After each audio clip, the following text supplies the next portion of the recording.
Thank you so much for joining us tonight for our Bountiful City Council meeting tonight on Tuesday, May 14th. We'd like to welcome everyone, and we will begin with a Pledge of Allegiance by Holly Stone.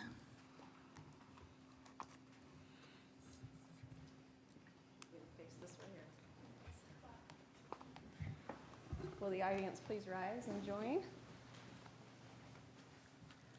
I pledge allegiance to the flag of the United States of America and to the republic for which it stands, one nation, under God, indivisible, with liberty and justice for all.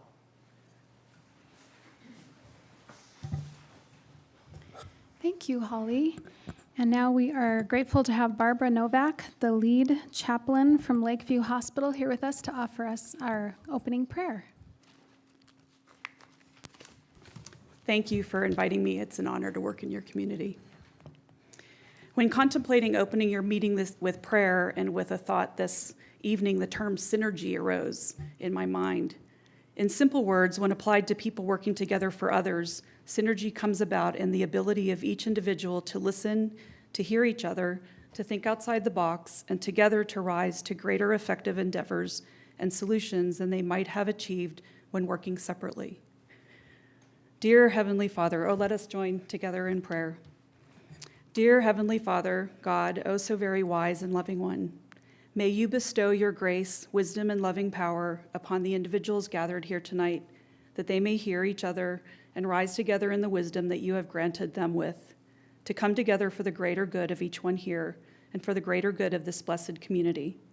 May Bountiful feel your grace by the actions in their synergistic efforts. I give great thanks for their endeavors already taking place in the mind of your presence and in the love of your Son, Jesus. Amen, and so it is. What a beautiful prayer. Thank you so much for being here, and thank you for the service that you provide at Lakeview. We certainly understand if you need to be excused, but you're welcome to stay, so thank you. Great. Okay, we will now turn the time to public comment. We'd love to invite anyone that would like to come and make a comment for 2 minutes if you would state your name and address. The time is now open for public comment.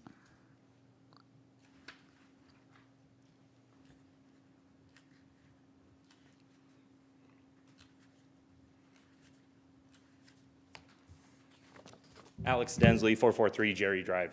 I just wanted to make a quick comment on agenda item number 7 tonight. It's the firework restriction. I'm just simply requesting that we move the boundaries up to Davis Boulevard as it has been years past, specifically 2021, 2016, 2018. We've all had it up there. I know I was here last year requesting it, and the argument was made that we're concerned about the canyons. The canyons have always existed. Fireworks have always existed. We've allowed fireworks all the way up to Bountiful Boulevard. Growing up, I shot fireworks off of Bountiful Boulevard back in the day into the mid-2000s before we restricted them down lower, obviously, because of the drought. With 2 good water years, both last year's and the year before, I'm just simply requesting it for many citizens out of there that had nowhere to shoot them off, were forced into the lower entities, and had nowhere to really do anything with. So I'm just simply requesting that we move it up to Davis Boulevard as we have in the past. Thank you. Thanks for your comments. And will you be here when we get to that item? Okay, so you'll hear the discussion about that. Any other comments from the public? Okay, we will close that public comment period and we'll move to council reports. Councilman Bell.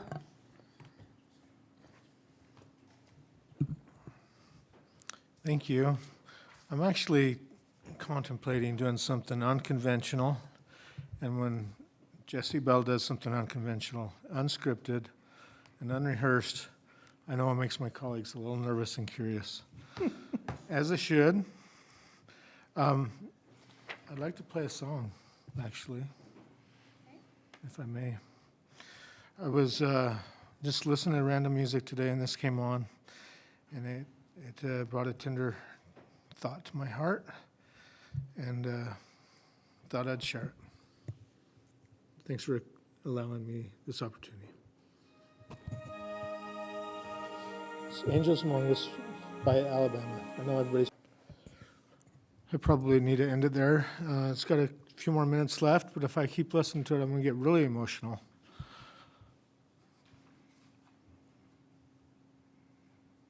There's a lot of wonderful people in this city.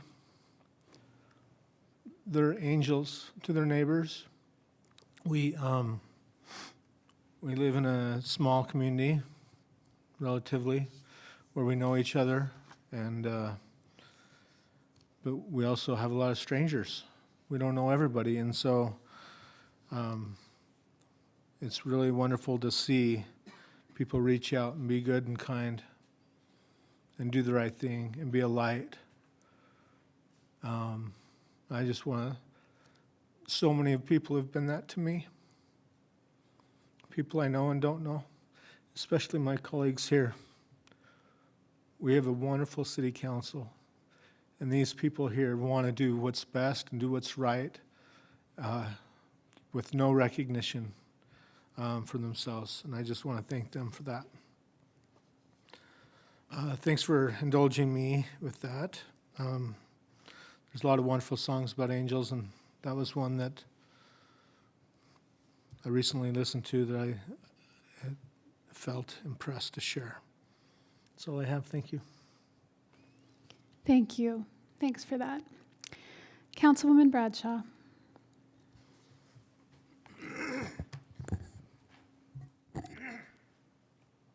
There's not a lot of easy reports that can follow that one. Right. It's a pleasure to serve with you. And it's a pleasure to know your family. So thank you for your service.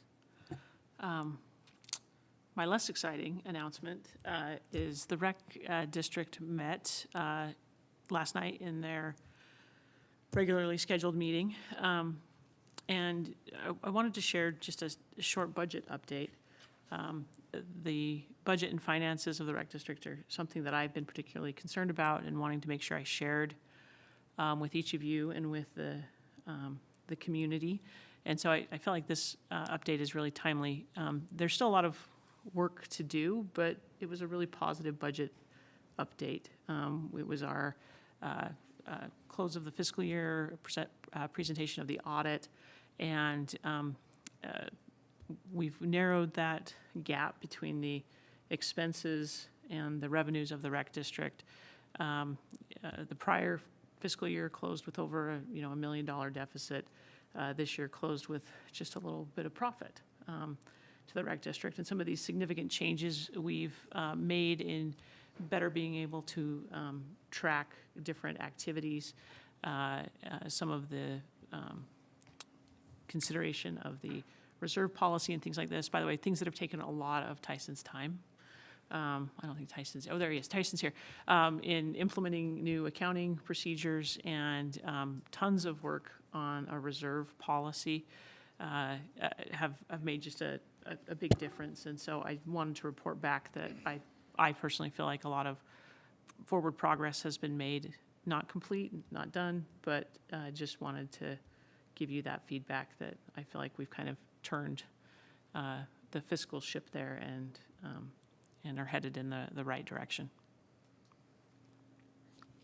And that is it. Thanks, Mayor. That's great. Thank you. Thank you. Councilman Higginson. Nothing to report this evening, Mayor, except that I need to work on my own walkout song, as Councilman Bell has done. Something that describes me as well as that song describes him. I'll come up with some ideas and run those by you a little bit later, Mayor. Thanks. Thank you. Councilman Murray. Just two quick things. The auditions for Bountiful's Got Talent is started. They start there tomorrow and also on Saturday. Information can be found on their website. And then also on May 27th is the Memorial Day Veterans, I won't say celebration, memorial at the Veterans Park on the 27th, starting at 11 o'clock. And they usually always have a great program there for celebrating our veterans. Thank you. Councilwoman Price. Hewish. Nothing to report tonight, Mayor. I'm looking forward to our BCYC representative, but I also would just want to put a little shout out there to the bike rodeo that is happening this Saturday. It was delayed because of weather a couple of weeks ago, so right out here. Bike rodeo, and I think that's going to be in cooperation with our police department. Is that correct, Chief? And time 9 to 10:30, I think. I don't know. I feel like I'm going to look that up, but bike rodeo this Saturday, right out here in our parking lot. Thank you. Everyone's welcome. Bring a helmet. Thank you, and congratulations to you, Councilwoman Hewish-Price, on your graduation with the master's, your MPA. MPP. Congratulations to you. And thank you so much, Councilman Murray, for attending our world record celebration at Hannah Holbrook. That was intense. Yeah, There's a lot of energy up there. that is great. Well, just, if you don't mind, just give us a small recap of what they did. The second grade class had, they were playing with these blocks. I can't remember the name of the blocks, but the teacher started to use a project management training style to see how many blocks the class would need to put together to break the world record. And what started out as an idea just quickly gained momentum to the point where after they had collected all the blocks, they realized they were still like 80,000 blocks short. And so the manufacturing company came out and brought the remaining 80,000 blocks to help them. And they knew exactly how many they need to lay at a certain section. And thanks to the police department, they participated in blocking off Bountiful Boulevard. I think they did 92,000 blocks that spanned just over a mile long, and they beat the world record by 30 minutes. Pretty awesome. It's pretty cool. Thank you. Mayor, if I may, I have now looked up the bike rodeo.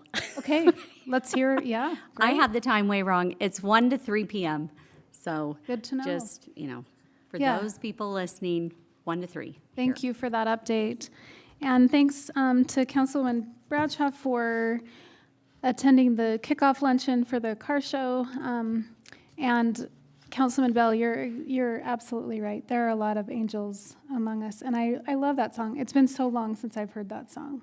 So thank you for that. I just wanted to give a brief report. I'm really sad to report that the mayor of Sunset, Howard Madsen, passed away this last week. And Howard, he's in his 70s, and he is a former Bountiful resident. He went to Viewmont High School, and he was in the Navy. He was in the UHP. He was a Utah Highway Patrol officer. He did dispatch. He was the mayor of Colville before he became the mayor of Sunset. So he's really a public servant. And so he had such a great sense of humor, and I will really miss him. So I'm sorry to have to report that tonight.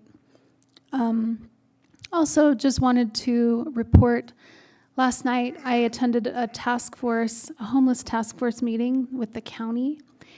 And as we were discussing options, the state is requiring Davis County to provide either a temporary or a permanent solution for a minimum number of beds. I think it's like 60 beds for homeless. And one of the options that Commissioner Stevenson threw out in our meeting last night was that the senior center here in Bountiful, along with two other senior centers in Davis County, may be considered as temporary locations. And so that was a surprise to me. That was the first time that I had heard about that possibility, that option. But it's something that we'll want to continue to work with the county on and the task force, and to see what developments may come about, and to see what impacts that would have for the seniors and their programming there. And we'll definitely want to learn more, and I'll be involved in those meetings. So just wanted to report that was just thrown out as a possibility last night. So, okay, we will now move to, we have a youth council representative here tonight. Is that right, Carter? Okay, great. Well, we'd love to hear from you now. Hello, council members. My name is Carter Black. I am the current interim mayor of BCYC. As of last week, we started our interview process, and we got 55 applicants newly applied, or sorry, either they are already members or they newly applied to BCYC. And we will also have officer decisions made hopefully soon. This next Saturday, May 18th, we will be helping with the cleanup up at the B with I think Kate Bradshaw and Higginson set that up. Is that right? So we'll be helping with that. And then May 22nd to the 24th, we're still deciding on a day and time, but we will be helping with putting flags on veterans' graves. And then sometime in May or June, we will be doing our Stomp on Main. It's a big dance up at Bountiful Town Square. And then June 1st, we will be helping the Bountiful Museum film a history project where they'll put QR codes along Main Street. And then June 14th to the 15th, we'll be helping with the Rotary Coats for Kids. We are still figuring out a time slot for that. And then June 26th to the 29th, we will be helping with Chalk Art Festival. Members of this Youth City Council will sign up for times to help out, and that's all from me. That's a lot. Yes, please. I just would like to follow up. I have the privilege of working with the BCYC with John Cook, our amazing advisor. And it was such a privilege to sit in the interviews for the BCYC applicants last week. These are incredible kids who are already doing a ton of things in the community, and all they want to do is more good and give service. And they are just, it's really inspiring. And Carter is a real leader in this group, and I want to thank him personally and John Cook. And I cannot tell you, every week I get a request. Somebody comes and says, can BCYC come and do this? And these kids roll up. They do. They never say no. They're like, how do we make it work? Who can come? And the kids who can come do it. And I'm just amazed and impressed with your spirit of service and love of our community. And thank you, Carter, and to all the BCYC community. So thank you. Thank you.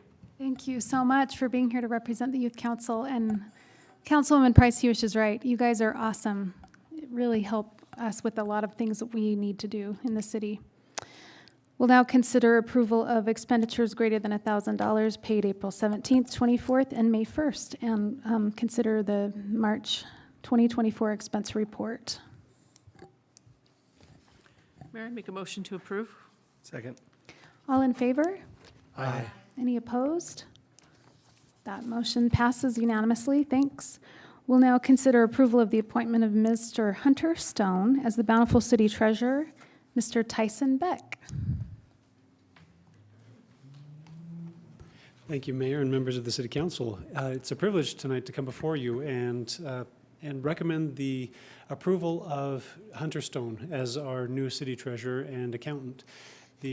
Throughout the interview process, there was an interview panel of myself, the Assistant City Manager, Galen Rasmussen, and David Burgoyne, our Assistant Finance Director. There was a pool of 22 applicants for the position, and we were very excited about that opportunity to look at so many different options. And throughout the interview process, we all felt that Hunter was our best candidate. We were ecstatic that he accepted the offer, and so tonight wanted to come before the mayor and city council to receive your approval of the appointment of Hunter Stone as our new city treasurer. Happy to answer any specific questions you have. Mayor, would it be okay just to have Hunter just come up and tell us a little bit about his background? And That'd be great. Yeah, we'd love to hear from you.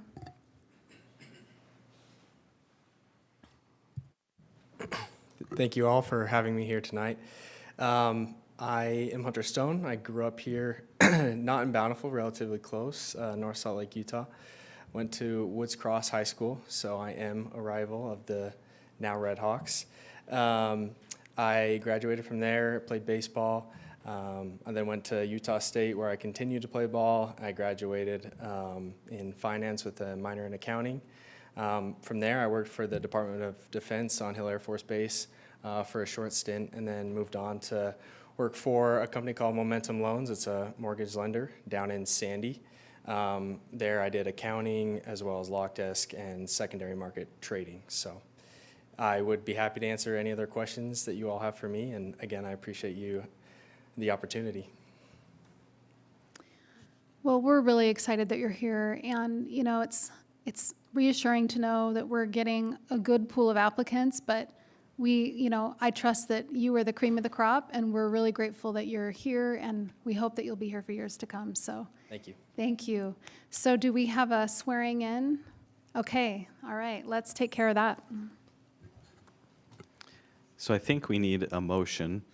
I'll make a, And Mayor, if it's okay, I'll make a motion to approve the appointment of Mr. Hunter Stone as the Bountiful City Treasurer. Second. All in favor? Aye. Okay, thank you. Let's take care of that.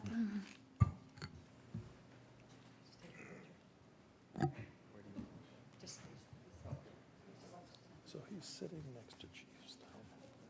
So just raise your right hand. Don't want to point that out publicly yet. Do solemnly swear Do solemnly swear that I will support, obey, and defend that I will support, obey, and defend the Constitution of the United States the Constitution of the United States and the Constitution of the State of Utah, and the Constitution of the State of Utah, and that I will discharge the duties of my office and I will discharge the duties of my office with fidelity. with fidelity.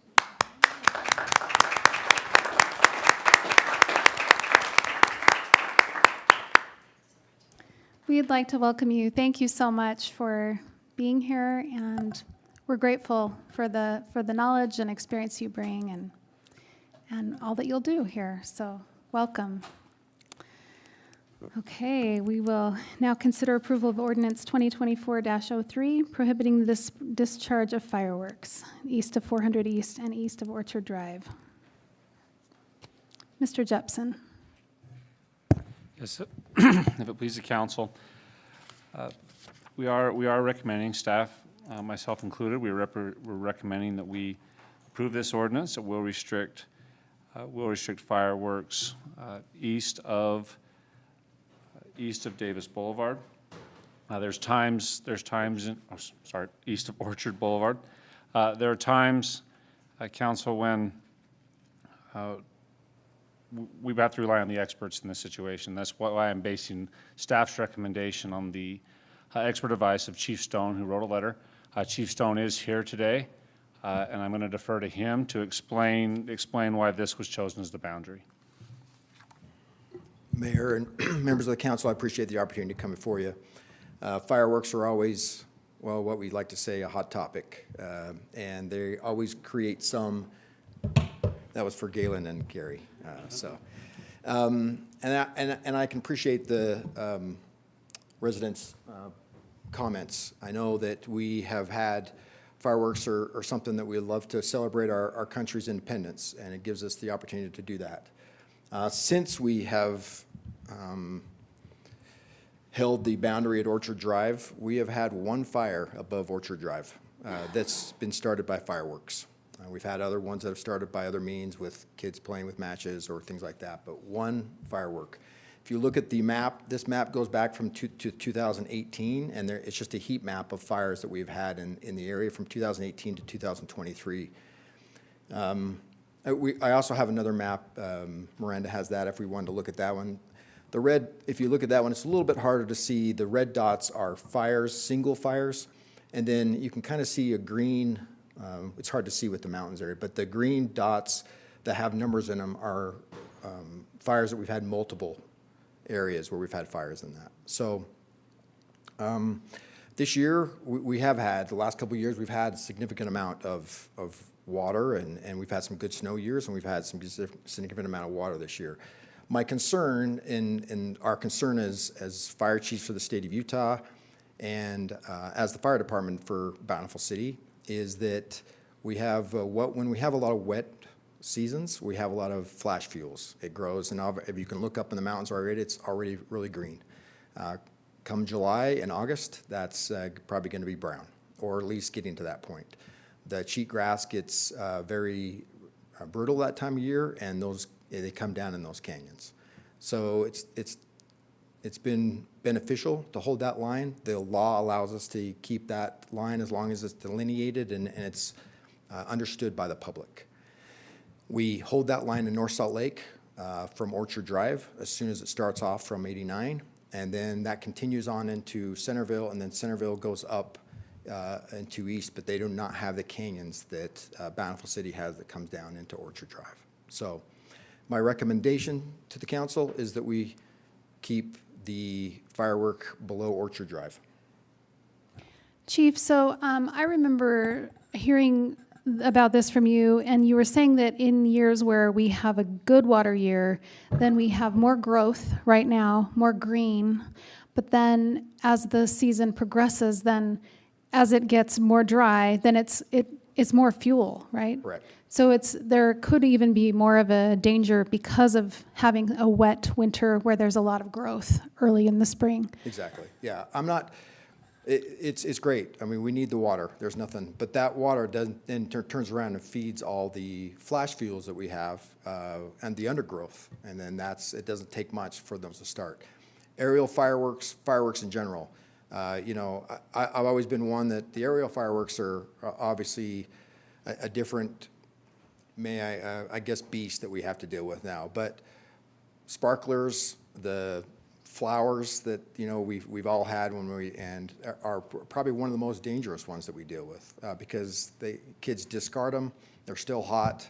A sprinkler will burn almost at 1,300 degrees, and so, or not a sprinkler. We want the water. But so you have that, and those flowers, those ground flowers are very dangerous because they spin off into that fuel, that flash fuel. So yeah, the water's great to have. Obviously, we need it, but unfortunately, it has an adverse effect when it comes to growth. I just want to point out, Alex, I do hear you. We appreciate your comment. We have also heard from residents who are saying, please keep the line where it is or even lower it. So we kind of get, comments from residents on both sides of the coin. Any other comments or questions from council? I have, Mayor, oh, go ahead. I just have a quick question. And I can't remember, but it seems like maybe a couple of years ago, or I don't know, 2 or 3 years ago, we had designated spots within the city where people could come and shoot off fireworks. Am I remembering this correctly? Was that considered as part of this fireworks ordinance that we could have maybe some designated spots where people could feel like, oh, they could come to City Hall parking lot and light off fireworks safely, or, because we have done that in the past, recently, it seems like? I believe you have, but maybe Gary can answer that question. But I know some of the other cities that we serve have done that in the past. They've had areas that they can come to this, either whether it's a city park or parking lot that they can do that's below the area. So, and I believe Bountiful did do that one time here in this parking lot. We did that the year of the severe water restrictions because we had prohibited it more broadly in town. We wanted to encourage people we wanted to have some location because I think state law prohibits us from actually prohibiting them everywhere. So that was kind of a unique situation. We don't need an ordinance to do that. The city, if council would like to, we could simply allow that. I think people have come in the past, and we haven't shooed them away if they wanted to come down here, so. I like that idea just because so much of our city is east of Orchard and so many residents, and they might be thinking, where can we go if we want to do some flowers or those surprisingly hot sparklers or, just some small aerials. So I don't know. I would love to consider that with council. Maybe that doesn't happen tonight, but knowing that was successful in the past would maybe help mitigate and give some people some options to kind of have the fun, know they can go somewhere safe with others. But thank you for your careful consideration of this. It's really important to keep, fire at bay. So thank you. It is definitely not something that we just don't go, yeah, we don't want them. We get it. All of us, we have several firefighters, and before I was on the fire department, I probably played with illegal spark, fireworks that I probably shouldn't do, and I grew up right here on 9th South and First West, and the fire department responded to a couple times that we lit, so I understand that. I understand the idea of allowing, residents to have their fun and to celebrate that, but we have seen a decrease in that, and we all know, Bountiful especially, understands what that fire looks like when it can get out of control. Thank you. Any other thoughts, questions, comments? Mayor, I have a question. Chief, I wonder if you could help for the education of the public. Several years ago, the legislature added a new class of fireworks. As a kid, I also remember, setting off fireworks of the more classic and vanilla variety, and I grew up east of Davis Boulevard. But it seems to me that that change by the legislature and allowing a different class of fireworks maybe is also part of this calculus. So I thought it might be helpful if we just discussed that a little bit and how that might have changed your guidance. So the aerial fireworks, they're still Class C fireworks, but that aerial or the cake fireworks, like we like to call, have definitely made us more, I would say, concerned just about the actual celebration. There are plenty of people in the city of Bountiful, North Salt Lake, and Centerville where we really concern ourselves with that east side that know how to use them properly, dispose of them properly, and unfortunately, those are the people that we wish were everywhere. But we also know that there's lots of juveniles, lots of people that don't use them responsibly, still go up to Wyoming and purchase the mortar style that you see that Bountiful City does, right? Those are mortar style fireworks that they launch out of a tube. Those are illegal still. It doesn't matter if that they're still aerials. To have an aerial, it has to be what we call a cake. It has to be a ground, sit on the ground, it's a box, and they only go up a certain amount. But if those boxes aren't put on a flat surface or a secure surface, they have a tendency to flip and shoot into areas that are concerning for us. And we have those fires. I would suggest if you want to have some amusement, go on YouTube and just look up cake fireworks, and you'll watch them shoot into the public and things like that. So it is a concern for us, Councilmember Bradshaw, and I appreciate that.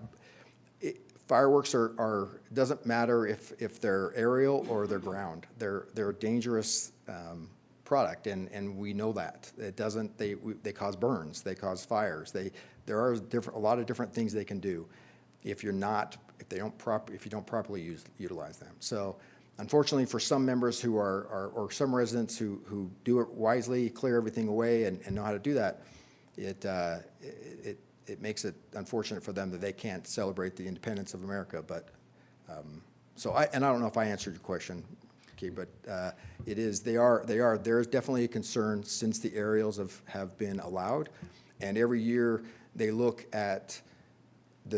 legislature looks at trying to find other days to allow fireworks. This year was Constitution Day. As the state fire chiefs, we fought that law. Constitution Day, does anybody know when Constitution Day is? September. September. Yeah. Probably the worst time to light fireworks. And so July is bad, September is worse. And so to think of allowing the public to light fireworks during Constitution Day was something that we lost a lot of sleep and cringed over. So that didn't pass, fortunately, but though that's a big concern for us. So. Thank you, Chief. I think it's helpful just to remind people that there are a lot of different considerations that go into your recommendation, and not only conditions on the ground, but the changing nature of the fireworks that may impact what we experienced growing up versus the types of fireworks we see now, and therefore influence your guidance. Yeah, the run-of-the-mill cone, you know, that sat on the ground and sprayed up 2 feet, and maybe you saw blue and maybe you saw white, and then it was done. We, you know, are no longer, that's not exciting, right? So people are spending a considerable amount of money on aerial fireworks, and they're getting bigger and better, so. Well, thank you for that. Council, any other questions for Chief Stone? No, I had questions, but they've been answered. I appreciate the data and the consideration. Okay, are we ready for a motion then? I move that we approve the ordinance 2024-03 prohibiting the discharge of fireworks east of 400 East and east of Orchard Drive. Second. All in favor? Aye. Thank you. Thank you. Okay, we will now consider approval of the purchase of a motor for Calder Well from Nickerson Company, and we get to have Jerry tonight. Jerry Wilson, thanks for being with us. Thanks for having me. So, as you all know, Calder Well has undergone a rehab, and we were going to go back together with the equipment that we had, which was a 125 horse motor, and Nickerson came and got it, and they were going to get it ready to go, and the seals on it were bad, so they recommended that we replace it, and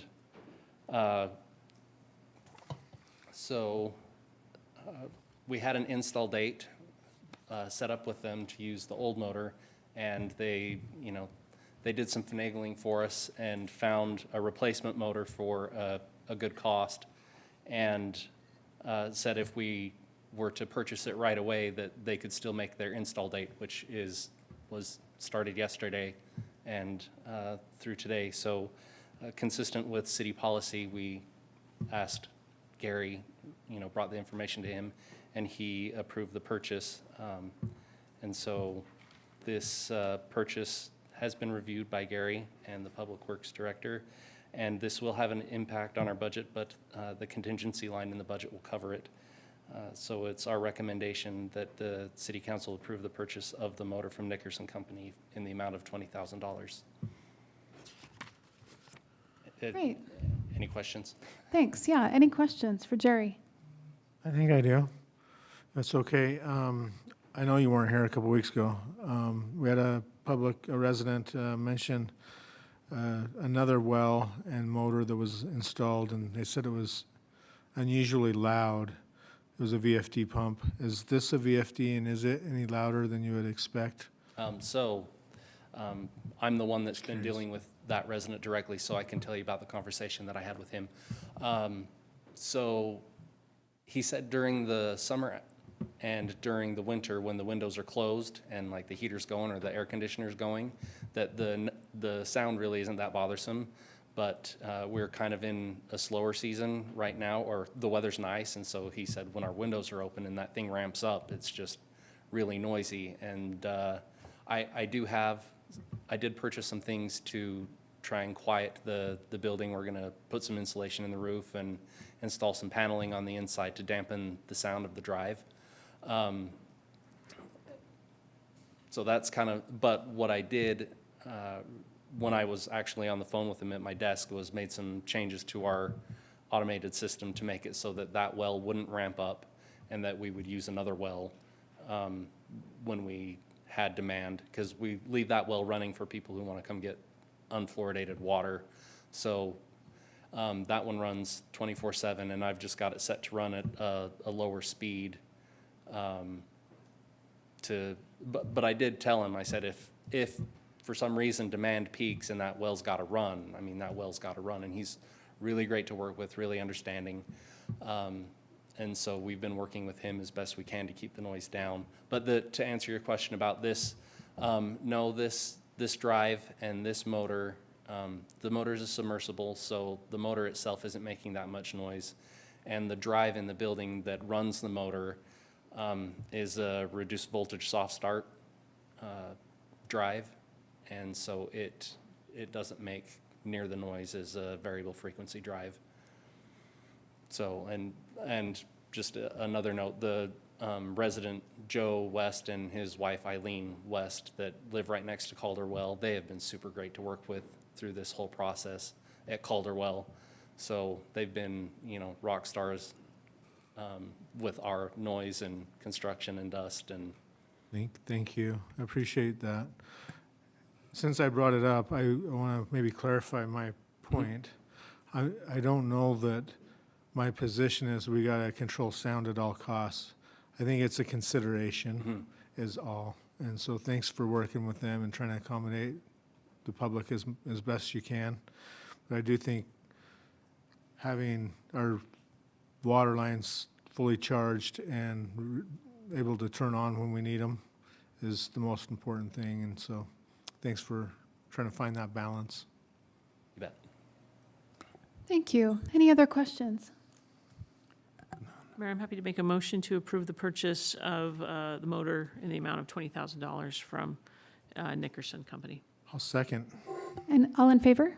Aye. Aye. Aye. Okay, thank you. Now we'll turn the time over to Mr. Jonah Hadlock to consider approval of the preliminary and final architecture and site plan for a professional and medical office building located at 370 West, 500 South. Thank you, Mayor. Let's see, it hasn't pulled up yet. There we go. So yeah, we have a preliminary and final architectural site plan for the medical office building. I believe the applicant is here tonight. It's Whitney Johnson with Stout Building Contractors. The property is zoned in the general commercial zone, and professional offices like this use, medical uses, are permitted. The applicant states that this proposal is to build a new two-story building for use as a professional light medical office space. The Planning Commission reviewed this application last Tuesday, March 7th, and they forwarded a positive recommendation unanimously to the City Council for approval. So just a quick analysis here. The building is proposed to be 18,000 square feet, 30 feet tall, and it's behind a vacant lot right now. It's the site where the Jack in the Box will be going in. And that's a separate application that we can discuss at a later time. But it will have two access points from 500 South and on 425 West, and those are both rights of way owned by UDOT. So I know that's been conversations that the owner of the two parcels has been having with them. And so just here's kind of an image up there of what a rendering of what it's supposed to look like. So just moving down here. And this image here, I have a more updated one I'll show you. But according to the owner, the UDOT application was in the final review stages, and that was last I heard before the Planning Commission meeting last Tuesday. And so we don't see any significant impacts from this project. We do see it as kind of an upgrade from storage units to this office building. So I guess in conclusion, Planning Commission and staff, we recommend the City Council approve this preliminary and final architectural site plan for this professional and medical office building. There are a few conditions that were discussed. The first one is that the applicant must provide the UDOT approval letter of access shown on the plans, and that we need to record the necessary easements and agreements for the access and utilities, and then just meeting all of the requirements and conditions. And all of this, the building permit will be granted once all of the conditions are met. And so the other graphic I have that's more updated is right here. And this shows the easements in red, and the parcels in green are the properties owned by Joel LaSalle. And so, sorry. That bottom portion under that blue line there is where that Jack in the Box is going to go in. But that top easement on the northwest side is just for utilities. That bottom one is access only, and then this one going down to 500 South is both for access and utilities. I guess any questions? Okay, what questions do you have, Council? Mayor, I have a couple of questions. I appreciate what you said. I think this is an upgrade from storage units, and it seems like a really great project. I have a couple of questions, though, about the access easements. These are really tiny, so maybe the lengths of these easements are on the renderings, but I couldn't see them. Do you have the distance of the easement coming in? How long is the easement coming across the Guthrie's parking lot and the one coming up on the side of the future Jack in the Box? Yeah, let me zoom in a lot here. I don't have those measurements right off the top of my head. I mean, these measurements here, that would be longer than 10 feet. I would have to find that. And I'll just follow that up with, the reason why I'm asking is I like the placement of the easement on the east side of the Jack in the Box because there's already a boundary there on the east side. So that seems to make sense. My initial concern with looking at the plan was the easement, just the safety concerns, and I know that those are probably, I know that is not just my concern. Everybody wants these easements and the access points to be safe, because this is a fairly large project with a lot of parking that's going to have ingress and egress all day long. If it's a medical office building, there's going to be, there's 72 parking lot spots. And I guess my question is, the easement coming in across the Guthrie's parking lot, there's a lot of north-south traffic there that comes in off of 500 South heading, to the different businesses that are there. Starbucks on the one side, there's a bunch of businesses, and of course Guthrie's. And then there's also a lot of east-west traffic where we're going to have the access point coming in off 425. I'm just wondering if my concern is that there's going to be a lot more traffic, and it's in a parking lot where there's a lot of traffic going this way, a lot of traffic going this way. Is there consideration about maybe putting in some traffic controlling measures, yield signs, stop signs, going one way or another as that large, probably considerable traffic is going now to the office building? Oh, hi. Are you okay if the applicant speaks to this question? So I'm Joel LaSalle, I'm the owner of the property. Yeah, hi. And you've all been talking behind my back, I understand, for several weeks. Just kidding. It's about 200 feet from Fifth South to the applicant's property line, and about 225 feet from 450 West. I own both properties, and it's our intention to have some directional signage there. I don't know exactly what it is, but Jack in the Box has asked me and put that part of their project, that coming in from 450 West in particular, that they'll have some directional signage for that. We anticipate that with the medical building's entrance and exit, that most of that traffic will come from 450 West because it's more convenient as people get used to it. But UDOT, I think everybody knows, they do a very slow but very thorough job, and they have had us have us make several alterations and changes, and we have been virtually approved for this project.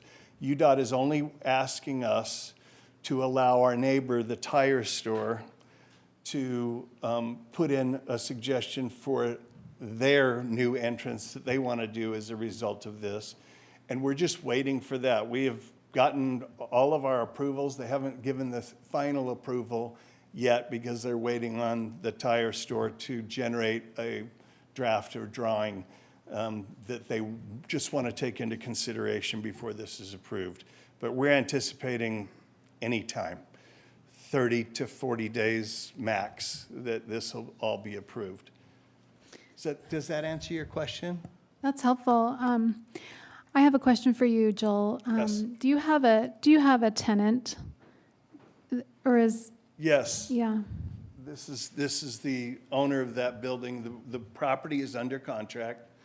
And by the way, Francisco and Amber asked me to attend tonight in case you had any questions, and that's why Yeah, I that's really showed up. helpful. Thank So you. That's if you great. need, I'll let him come and take over any questions that you have. I was just curious if you had a tenant. Yes, So yes. that's All right. great. I Glad. have a question for our applicant. Yes, please. So the property that has the Starbucks and the Guthrie's, are you the owner for that property as well? Yes. And so the easement that you'll have from 425 West, are you anticipating that you would paint lines and also maybe do some internal traffic signs there as well? And I want to share that my concern is I'm a frequent user of both the Starbucks and Guthrie's.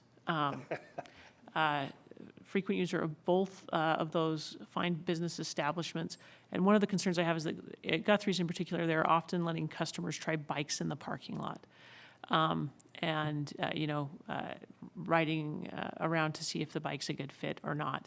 And particularly in mornings and weekends, that Starbucks traffic can be significant and can back up. And so it can make those sight lines difficult there. And so while it's obviously private property and it's not a city street where we would normally control those traffic control devices, it almost functions like a street because of those uses. And so I just would love for you to just be thoughtful about that because of the high vehicle traffic to the Starbucks, and then this interesting bike element that comes from Guthrie's. It's pretty typical for us to have some sort of directional ground graphics that we would be, it's not very expensive. We're redoing that parking lot when he gets ready to finish his parking lot, and we could definitely incorporate that into the plans. That sounds great. Thank you. Any other, on this project, any other questions that you guys have? I have a couple of things. Okay. A question, a comment. As I was reviewing the packet over the weekend, my son came up to me and saw a picture of the rendering. And I won't say his age, but he said, "Sick, are they coming to Bountiful? Is that going to be built?" And he's pretty excited. Sick meaning good, right? Correct. Sick is a compliment. And if Stout Construction's building it, and if that's reflective of the building they're currently in, I'm excited too.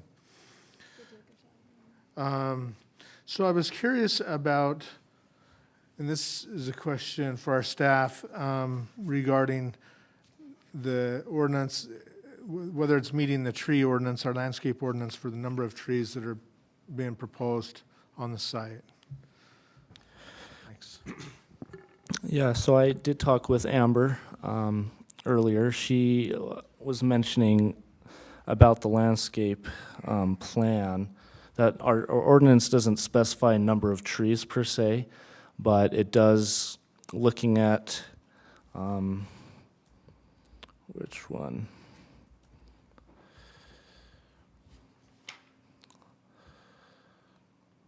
I don't know what's going on there, but the requirement is for like at least 5% landscaping, and it does meet that.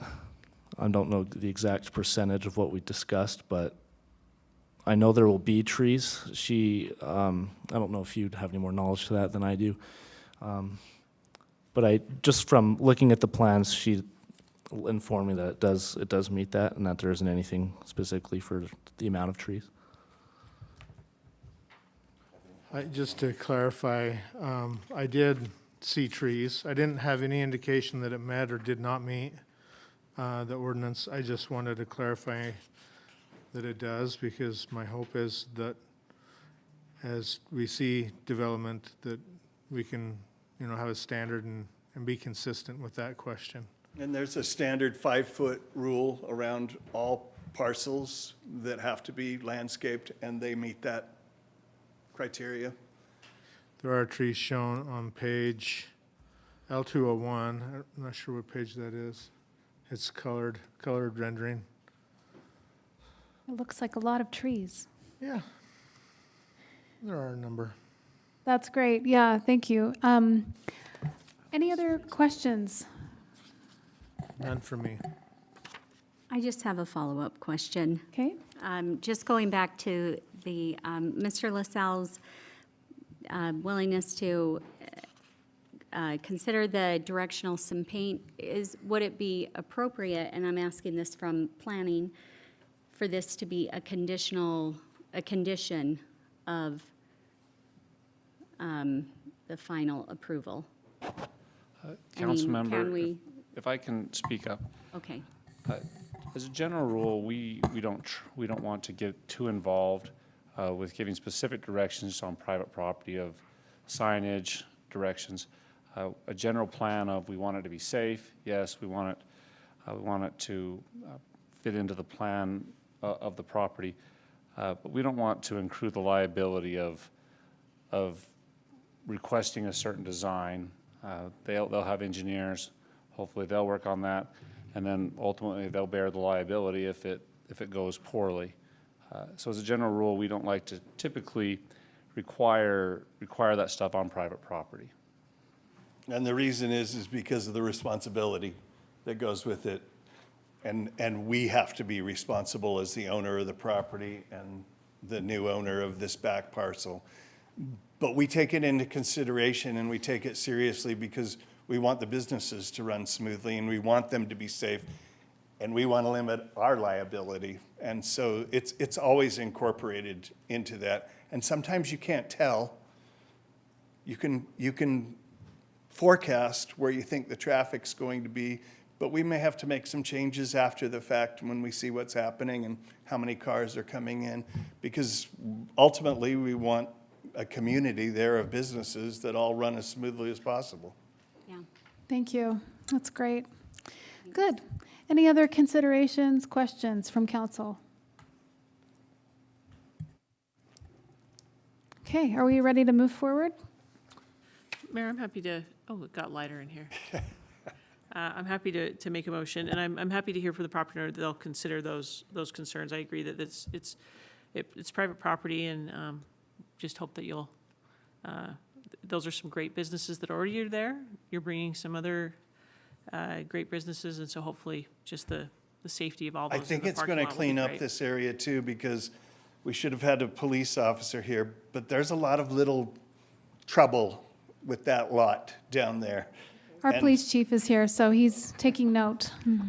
Yeah. There's a lot of issues with little theft and people having parties. The building's gone now, but we have had a couple break-ins at those storage units. And I think that this is going to obviously look and feel and be a big plus for the city. I endorse it highly, and I support these guys with their motion as well. Well, thank you for being a good partner and trying to bring something good to Bountiful. The plans look nice, and we appreciate your work. So, Thank you. yes, thanks. So my motion was just going to be that we approve the preliminary and final architecture and site plan with the requirements as outlined by staff for 370 West, 500 South. Second. Could we still hear from our other? after Sure. we You want to vote? just tell us? Do you want to just tell us what the? Yeah, whatever. So we may have confused you a little bit. So Mr. LaSalle, Joel owns all the property currently. We have that back parcel under contract to purchase. And once we're approved, we'll own and construct this medical and professional office building.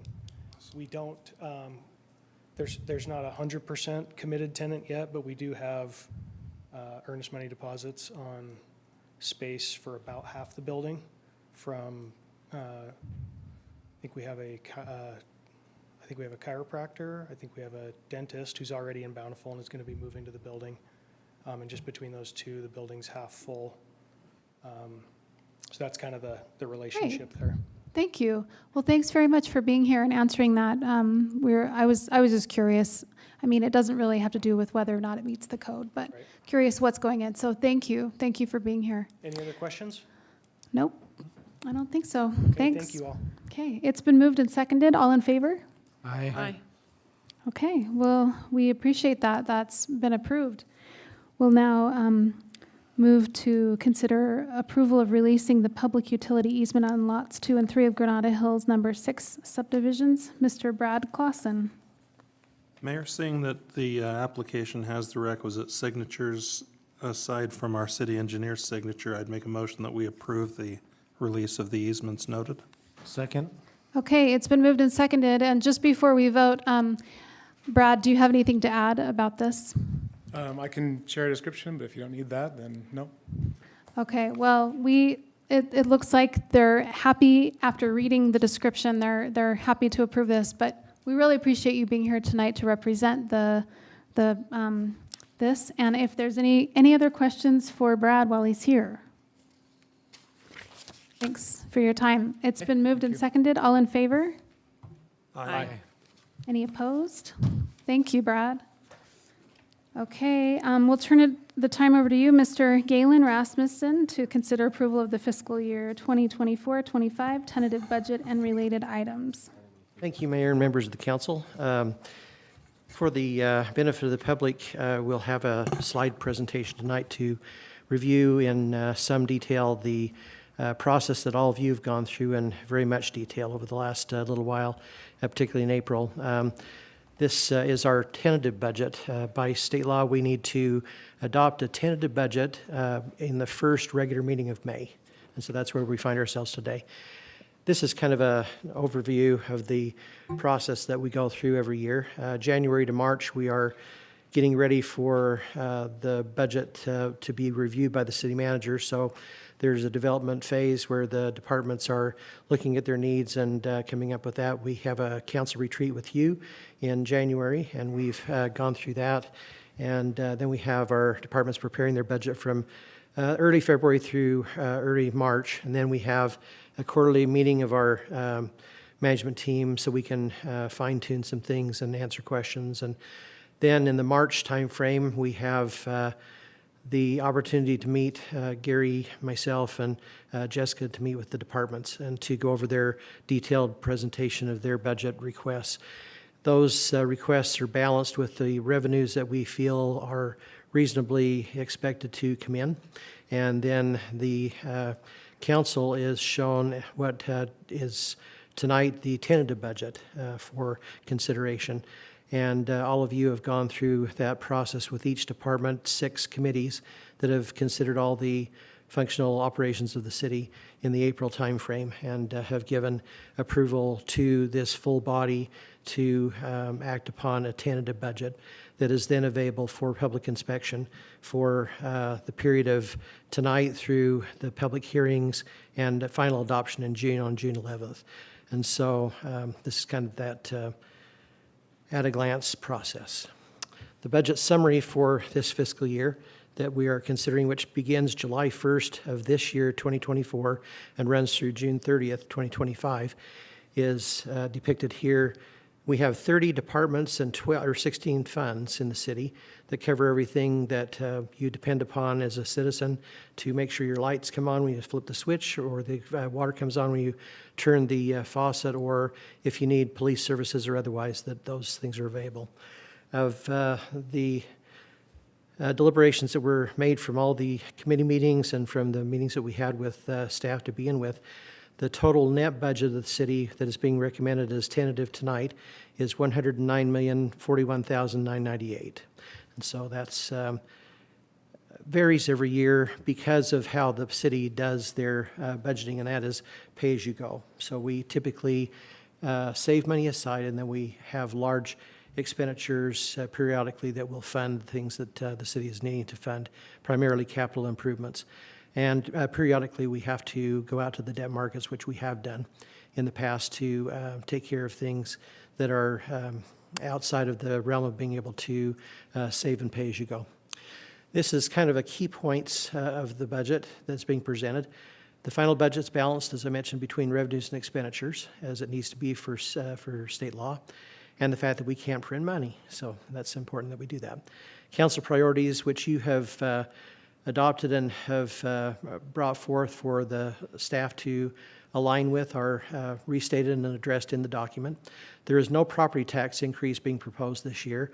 We don't have a rate yet because that process takes place a little bit later on in June. Right now, we are projecting that we'll have about $3.6 million in total property tax revenue that will be adopted in June with a tax rate that will deliver that amount of money. Fee increases, there's no tax increase again, but the fee increases that are being proposed in this budget are outlined there. A number of them are fees that are just adjustments necessary to be able to deliver the services in engineering and planning, for instance. The water fund, when that budget was reviewed in committee, there was a recommendation by that committee to ask for a 2% water rate increase based on the discussion in that committee. And so that will be something that will become part of the final budget and is not in this tentative budget document.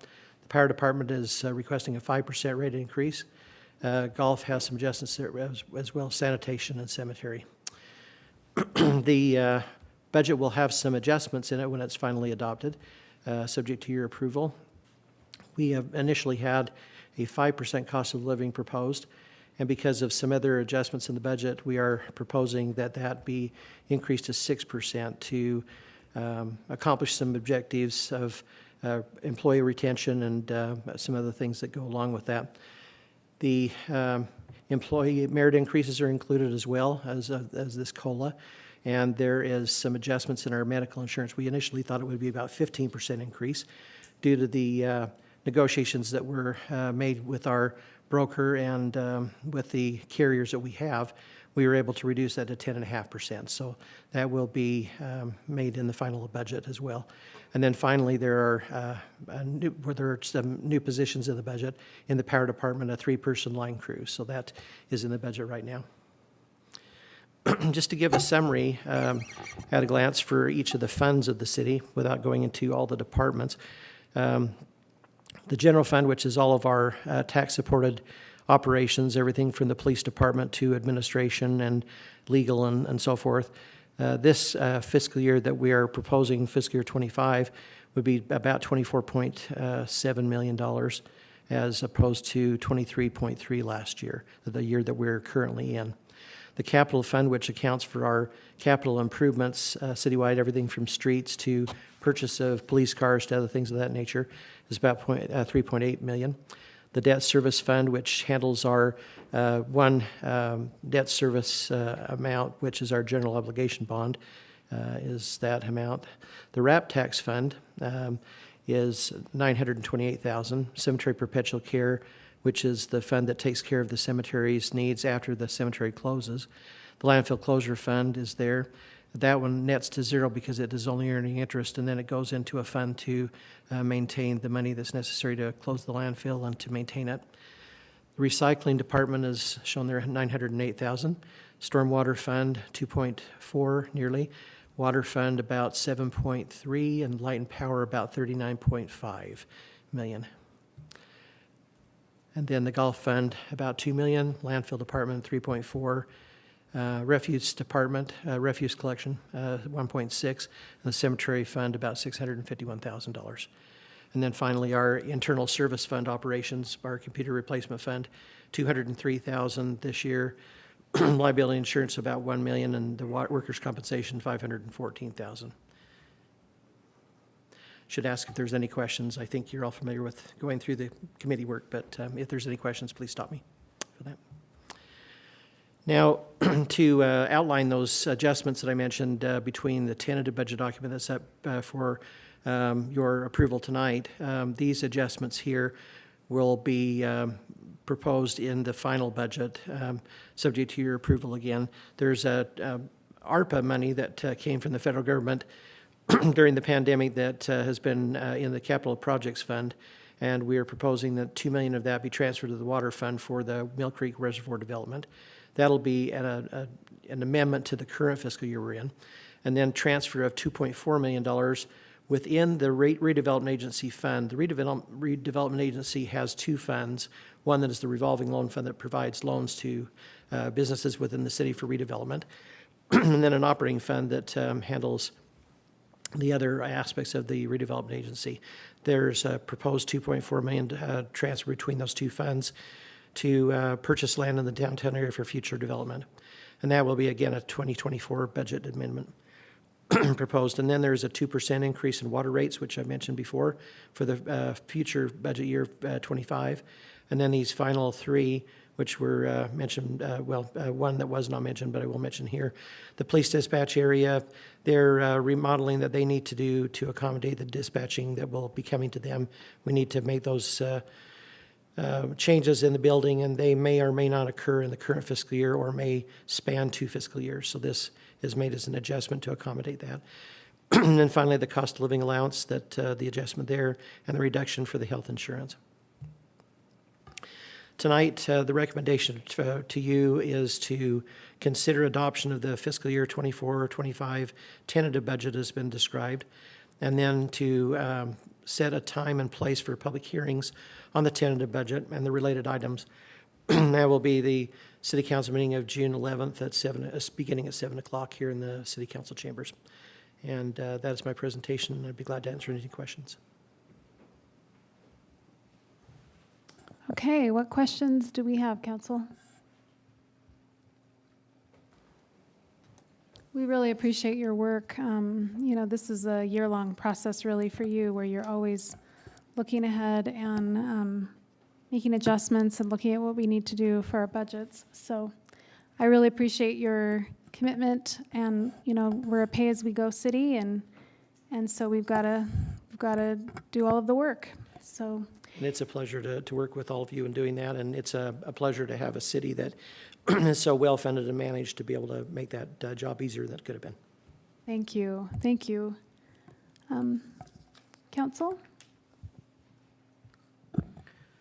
Mayor, I'm happy to make a motion that we adopt the fiscal year 24-25 tentative budget, and that we also set a time and date for the adoption of the budget at the council meeting on June 11th at 7 p.m. Here at the council chambers.